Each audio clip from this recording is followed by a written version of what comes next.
My dear students, अब हम करेंगे जी 8th क्वेश्चन। चैप्टर स्टार्ट किया था हमने ऑलरेडी मेजर्स ऑफ डिस्पर्शन टीआरजेन क्लास 11th का स्टैटिस्टिक्स का। स्टैटिस्टिक्स आपका पार्ट 1 है। पार्ट 2 जो है सीबीएसई में उसका नेम है जी micro economics and HBSE students है उसका नेम है जी इंडियन डेवलपमेंट। ठीक है जी, दोनों बोर्ड्स में डिफरेंट है। अब चलते हैं जी 8th क्वेश्चन। देखिए वेरी इजी वेरी सिंपल, आप रिलेट करके देखिए 7th क्वेश्चन के साथ, ऑलमोस्ट वैसा ही है। या 7th क्वेश्चन में हमने mean deviation from median calculate किया था, यहाँ पर mean deviation from mean calculate करना है। स्टूडेंट्स काइंडली ध्यान दीजिए, 6th क्वेश्चन ऑनवर्ड से 12th तक मोस्ट इम्पोर्टेंट है। ऑलमोस्ट 80% चांसेस है कि आपके लॉन्ग क्वेश्चंस में 8 मार्क्स वाले या फिर जो सीबीएसई में मे बी 6 मार्क्स है, 6th नंबर क्वेश्चन से 6ठे क्वेश्चन से लेकर 12th क्वेश्चन तक कोई ना कोई क्वेश्चन के, ठीक है, इसी रिगार्डिंग में भी ये न्यूमेरिकल फिगर चेंज हो सकती है, कुछ इसी टाइप के क्वेश्चंस के आने के फुल चांसेस हैं। तो खूब प्रैक्टिस करनी है, बस आपने रट्टे नहीं लगाना, कंसेप्ट क्लियर करना है कि क्या हो रहा है, कि मीन से कैसे कैलकुलेट करते हैं, मीडियन से कैसे। चलो 8th नंबर क्वेश्चन बच्चे करते हैं। यहाँ पर भी वैसे दिया हुआ है, सीरीज अपनी सेट है 3 to 4, 4 to 5, 5 to 6, ठीक है जी, इसी वे में फ्रीक्वेंसी भी ओके है। अब चलिए जी निकालते हैं mean deviation from mean. Very simple very easy, एक ही आंसर है, हमें पता लग रहा है यहाँ 2 थे, ठीक है, 8th में एक ही आंसर, स्मॉल सा क्वेश्चन है, ठीक है। इसी टाइप के क्वेश्चंस के आने के ज़्यादा चांसेस है जो 8th है, 7th या 8th। देखिए जी कैसे फाइंड आउट करेंगे, यहाँ से थोड़ा सा ध्यान दीजिए आप सभी। यहाँ पर हेडिंग जरूर प्रोवाइड करोगे, आप क्या लिखोगे, calculate mean deviation from mean, done. उसके बाद जब आपने ये बॉक्स बनाना है, ठीक है जी, टेबल बनाना है, टेबल में प्रॉपर वे में इसकी जो ब्रॉडनेस है, ठीक है, इक्वल रखोगे ऑलमोस्ट सभी कॉलम्स की जो ब्रॉडनेस है। और यहाँ से देखिए क्लास इंटरवल्स ले ली, मिड वैल्यूज आपको पता है कैसे फाइंड आउट करते हैं, एवरेज निकालते हैं, जैसे 3 + 4/2, 4 + 5/2। बच्चे इसको ना (2) करने की ज़रूरत नहीं होती, आप यहीं से जजमेंट कर सकते हो कि 4 + 5, यानी कि अगर इसकी सेंटर वैल्यू हमें क्या नज़र आ रही है 4.5, 5.6, हर चीज़ को कैलकुलेट करके नहीं देखना, ठीक है। जहाँ पर जैसे यहाँ पर है, प्रॉपर वे में सब्ट्रैक्शन करके देखनी पड़ेगी आपको, नहीं तो यहाँ मिस्टेक्स हो जाती है। मल्टीप्लिकेशन के केस में भी यहाँ चांसेस है मिस्टेक्स होने के, तो यहाँ से थोड़ा सा ध्यान से करना है। यहाँ पर बच्चे क्या क्या लिखोगे, देखिए पहले आप मिड वैल्यूज आ गई, चलिए एफ गिवन है। अब आपको पता है कि जब हम एफ क्या जी, ये कौन सा केस है, मीन से, ठीक है, यस, मीन से एफ होगा सिग्मा एफ। यहाँ पर देखिए एफ को एम के साथ मल्टीप्लिकेशन करना है, ठीक है जी। शायद मैं लास्ट क्वेश्चन में आपको सी एफ बोल दिया था, नहीं, मीडियन के केस में होता है सी एफ कैलकुलेट करना, मीन के केस में नहीं है कॉन्टिन्यूस सीरीज में। चलिए जी, यहाँ पर इसको जब आप देखिए एफ आ चुका है, एफ के बाद एफ एम कैसे आएगा हमारा, ठीक है जी, एफ इंटू एम, जैसे जैसे सिंबल जिस टाइप के लिखोगे वहीं पे कॉरस्पॉन्डिंग लिखने हैं आपने, ध्यान से मल्टीप्लिकेशन करेंगे, बहुत ही ध्यान से करेंगे जी बच्चे। यहाँ पर देखिए 3.5 × 3 10.5, सभी को कैलकुलेट करते जाएंगे ध्यान से इनको। एफ एम आ चुका है हमारे पास, ठीक है जी। अब हमने क्या करना है, 10.5, 31.5, ये एफ एम हमें बेसिकली कहाँ चाहिए, इसके लिए तो हम ये रेडी कर रहे हैं अपना, ये एफ एम बच्चे हमें अपॉन में लगाने के लिए चाहिए। F218 हो गया जी,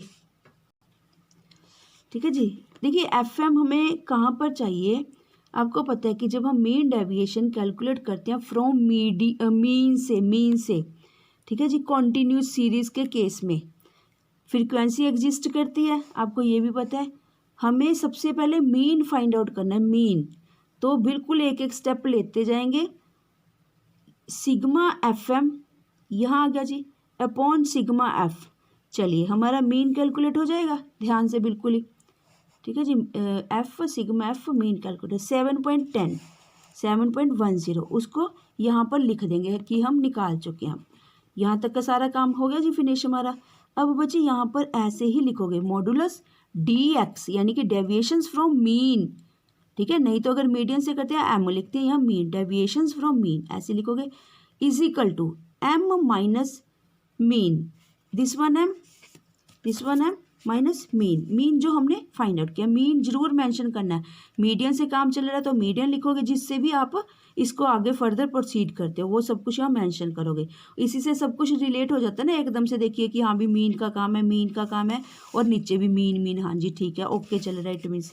चलिए यहाँ से अब हम क्या करेंगे, बहुत ही ध्यान से बच्चे, ठीक है। साइन इग्नोर करने आपको बता चुके हम पहले भी आपको, नेगेटिव साइन कहीं पे भी आए। अब देखिए 3.5 से हमने ये लेस करना है। ऐसे अगर हम ऑपोजिट लेस करते हैं तो हमारा काम खराब होने के चांसेस होते हैं कि सेटिंग नहीं आती है डेसिमल्स की। तो हम तो ऐसे ही करेंगे ना, 7.10 माइनस 3.5, तो उसको बहुत ही ध्यान से करना है, ठीक है जी। आप इस वे में लिख के भी करके देख सकते हो रफ एरिया में, ठीक है जी। पहले 7.10 अपॉन में यहाँ पर नेगेटिव भी लिखते जाना, एकदम से फटाफट से सभी स्टेटमेंट्स को उतार के एक साइड रफ वर्क में जल्दी से सीक्वेंस वाइज उतारना रफ एरिया में, सो दैट कि यहाँ से भी आप जब फेयर आउट करो यहाँ पर फटाफट इजीली प्रॉपर वे में लिख सको। चलिए ये भी हो गया जी। अब चलते हैं जी हमारा इधर जो लास्ट काम है, ये क्या काम करते हैं। देखिए पहले ये देखिए क्या है हमारे पास, deviations from mean, all these are the deviations from mean. Deviate होता है डिफरेंट वैल्यूज़, कोई कम कोई ज़्यादा, ठीक है जी। सभी देखिए किस किस टाइप के होते हैं। अब हमने करनी है product of this one and this one, यानी कि product of deviations and their corresponding frequency, ये दोनों की, ठीक है जी। देखिए product of deviation and the corresponding frequency, तभी उसको एज इट इज हमने एफ को और modulus deviation mean, deviation into mean को as it is modulus close, ठीक है, यहाँ पर रख दिया लाके। इसको क्या करेंगे, इसको भी बहुत ध्यान से, बस अपने आप ही अगर वर्बली कर सकते हो आप, ठीक है, तो कर दीजिए, नहीं तो साइड में रफ एरिया में लिख लिख के जल्दी जल्दी से करके यहाँ पर उतार लेना है।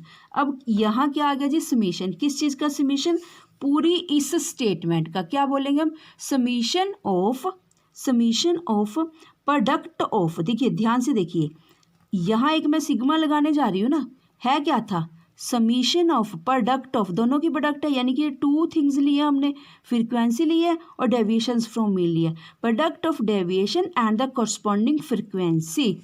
बस यहाँ तक हमारा जी क्वेश्चन, जो हमें रिक्वायरमेंट डाटा था चाहिए था वो हमने फाइंड आउट कर लिया, ठीक है जी। अब हम क्या करेंगे, हमने फाइंड आउट क्या करना था, मीन हो चुका था हमारा, और बस हमने मीन के बाद तो बच्चे वही फाइंड आउट करना था, मीन डेविएशन फ्रॉम मीन हो गया था।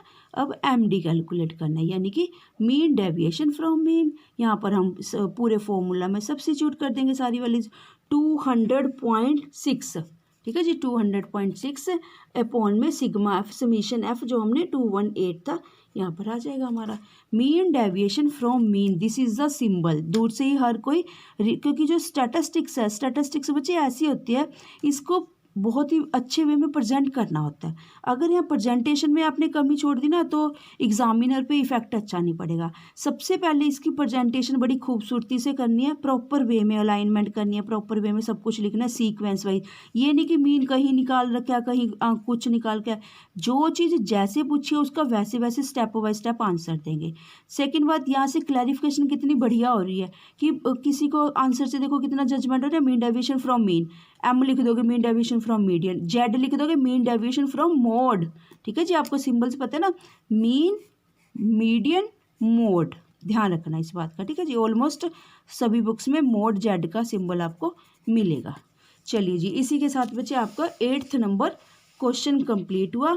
काइंडली जिन्होंने अभी तक हमारे चैनल को, सुपर एजुकेशन चैनल को लाइक नहीं किया, सब्सक्राइब नहीं किया, काइंडली लाइक करना, शेयर करना, सब्सक्राइब करना। तब तक के लिए थैंक यू, धन्यवाद, हैव अ नाइस डे।